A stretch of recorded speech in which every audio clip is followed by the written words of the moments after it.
तो ये बात है सर्दियों के मौसम की। एक किसान अपने घर की तरफ जा रहा था, तभी रास्ते में उसे एक अधमरा सांप दिखाई पड़ता है।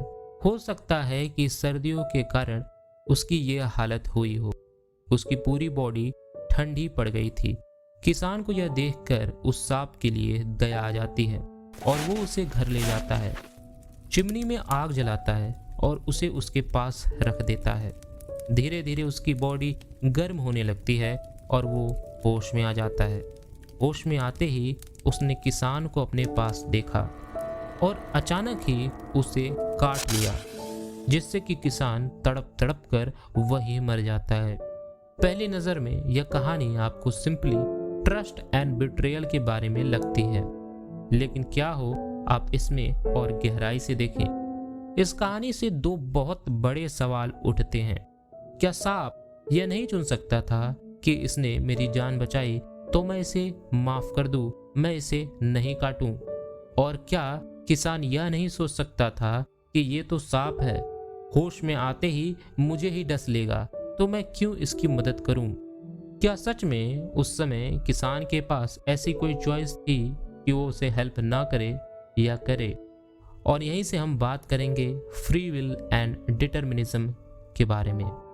सुनने में ये बहुत कॉम्प्लिकेटेड लग रहा होगा, लेकिन विश्वास मानो इतना कॉम्प्लिकेटेड भी नहीं है।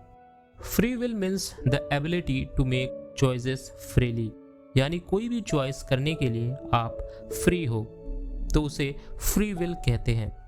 जैसे कि एक कैफे में आप चाय और कॉफी के बीच में चाय को चूज करते हो, तो ये आपकी फ्री विल होती है। आपको किसी ने फोर्स नहीं किया कि आप यही चूज करो।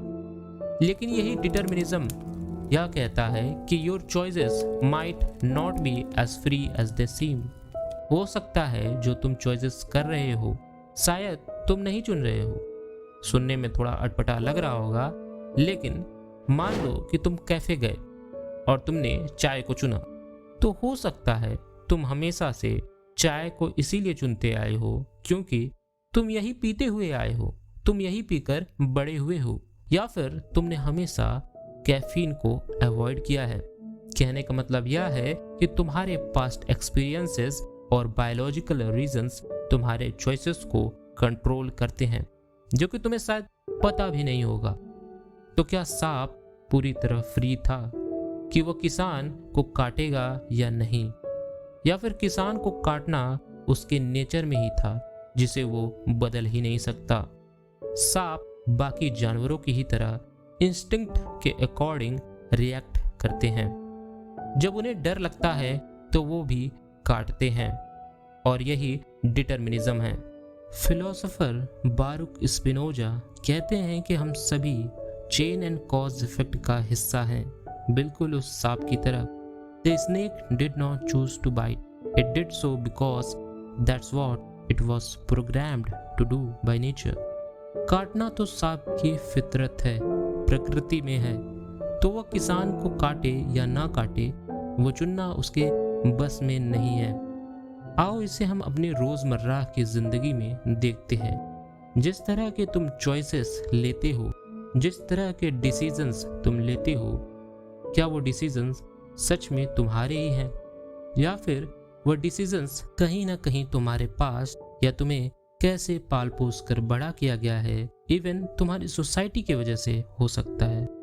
For example, if you always try to be kind, is that your free choice और something you learn from how you were raised? कि अगर तुम शुरू से ही सबसे बड़े काइंड बिहेवियर से रहते हो, तो ये काइंड बिहेवियर तुमने सीखा है या तुम्हारे परिवार ने तुम्हें ऐसे ही पाल पोस कर बड़ा किया है? और यही सेम चीज किसान के केस में भी अप्लाई होती है। हो सकता है कि किसान ने सांप की मदद इसलिए की क्योंकि किसान शुरू से ही खेती और नेचर से जुड़ा हुआ है, तो इस वजह से कहीं ना कहीं उसके फ्री विल में भी नेचर या किसी और फोर्स ने उसके डिसीजन को चेंज किया हो सकता था कि वो उसकी मदद ना करे।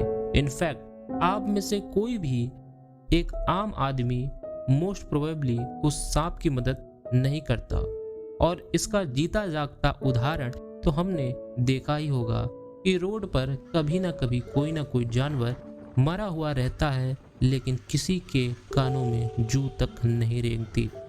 फ्री विल की वजह से हम डिसीजन ले पाते हैं, लेकिन डिटर्मिनिज्म की वजह से हमें यह पता चलता है कि हमारी चॉइसेस ऐसी चीज़ों से इन्फ्लुएंस हुए हैं जो कि हमारे कंट्रोल में भी नहीं है। जैसे कि सांप और यह किसान का किस्सा।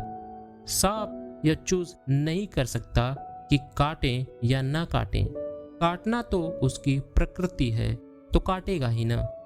लेकिन यहाँ पर यह थोड़ा सा ट्रिकी भी हो जाता है। क्या हम सांप को दोष दे सकते हैं उसके नेचर की वजह से? जिस तरह से उसने एक्ट किया, क्या हम उसके बेसिस पर उसे दोष दे सकते हैं? फिलोसोफर जीन पॉल सार्त्रे ने एक बार कहा था, humans are condemned to be free. इसका मतलब है कि हम चॉइसेस ले सकते हैं, लेकिन हमें उसके आउटकम के लिए रिस्पॉन्सिबल भी होना पड़ेगा। किसान ने यह चूज किया था कि सांप को मुझे बचाना है, सांप ने यह चूज किया था कि मुझे काटना है, लेकिन दोनों के कॉन्सिक्वेंसेस काफी डिफरेंट थे। अंत में यह कहानी आपसे सिर्फ इतना कंसिडर करने के लिए बोलती है कि जो हम चॉइसेस ले रहे हैं, उन चॉइसेस पर हमारा कितना कंट्रोल है। क्या हम सच में फ्रीली एक्ट कर रहे हैं, या फिर हमारे जो डिसीजंस हैं वह किसी ऐसे फोर्स की वजह से इन्फ्लुएंस्ड हुए हैं जिन्हें हम देख भी नहीं सकते। अंत में किसान और यह सांप का किस्सा हमें यह बताता है कि जिंदगी में बैलेंस होना ज़रूरी है। हमारी चॉइसेस और उन फोर्सेस में जो कि हम कंट्रोल भी नहीं कर सकते। फ्री विल हमें यह पावर देता है कि हम चूज कर सकते हैं, लेकिन डिटर्मिनिज्म हमें यह याद दिलाता है कि सारी चीज़ें जो हमने चुनी हैं वो हमारे हाथ में नहीं है।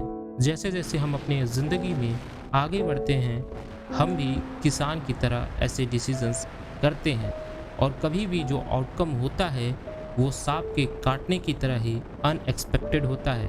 तो सवाल यह उठता है कि क्या हम इससे कुछ सीख सकते हैं या नहीं। और इस वाली वीडियो पर क्लिक करके आप नाहिलिज्म के बारे में समझ सकते हैं। मैं मिलता हूँ आपसे उसी वीडियो पर।